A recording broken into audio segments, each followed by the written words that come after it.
Two fights take place on the same weekend, yet both tell a completely different story. I'm just an entertainer. Jake Paul, a YouTuber turned boxer, steps into the ring for what seems like a friendly sparring session against a retired boxing legend. One day later, the best fighter in the world and the greatest fighter fucking ever risks his legacy and health in a grueling title fight, yet gets completely overshadowed, drawing in barely 1% of the viewership of Paul versus Tyson. Is it true that you made $170 million from this fight? Manufactured drama and celebrity names that overshadow genuine athleticism. Welcome to the era of gimmick fights. I say this to the fighters all the time. You know, if you're the type of fighter that comes in and the crowd goes crazy and goes nuts, awesome. If you're the type of fighter that walks in and everybody boos you, incredible. That's great too. Right, it's awesome. What you don't want to be is the person that nobody gives one way or the other about. Brazil, you're a dog. All you filthy animals suck. Conor McGregor, you're taking everything I work for. Andrew Tate! I want to send a contract. Send one to me. He has the lowest selling pay-per-view in the history of the UFC. I think Conor McGregor is the pound-for-pound best fighter in the world. If you look at what that really means. Gimmick fights are events where entertainers, influencers, or retired athletes step into the ring. From the moment you see one of these fights, it becomes clear that fighting was never the main objective. We're going to entertain. We're going to have fun. Absolutely, let's do it. Let's make it happen. Let's make it happen. Much rather, these events entertain, create controversy, and above all, make money. Money made all motherfucking day. But compare that to the average UFC fighter, where for them, fighting is not a show but their life. I have a son to raise, I have taxes to pay, and I have a life to live. Life to live, okay? My Conor wants money! When I was in the UFC, when I fought for the World Championship at 135, I was still working a fucking full-time job. And they're like, you're fighting for World Championship, you shouldn't be working. I was like, oh, I made, what, $14,000. Is that what you made to fight for the world title at 135? And then that's why That's depressing. Meanwhile, Jake Paul... What the fuck is up, you Irish cunt? ...has capitalized on his social media fame to pocket millions per fight. The UFC, makes billions of dollars a year, and they're only paying their fighters 15% of that.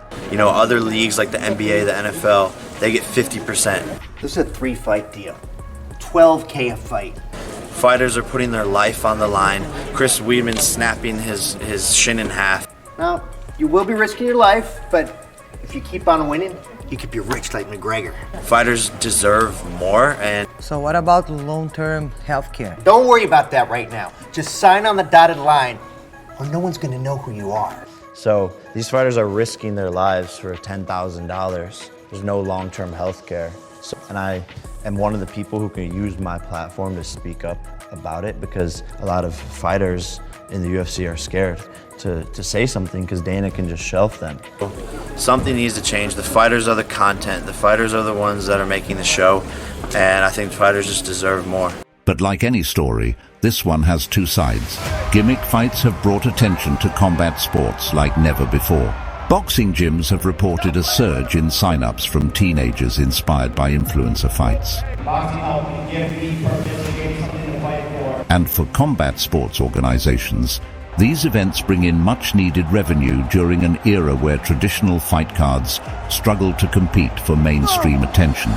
The problem arises as the authenticity of combat sports becomes diluted, turning what was once a noble discipline into a reality TV show.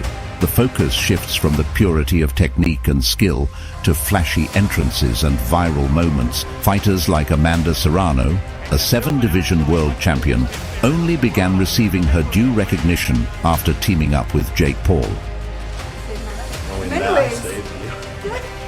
At its core, fighting has always been about proving who's the best.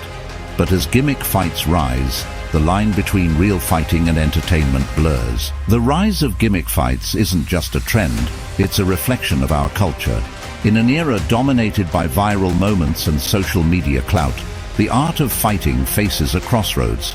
Will it remain a sacred battleground for the best in the world, or will it fully morph into a stage for the highest bidder?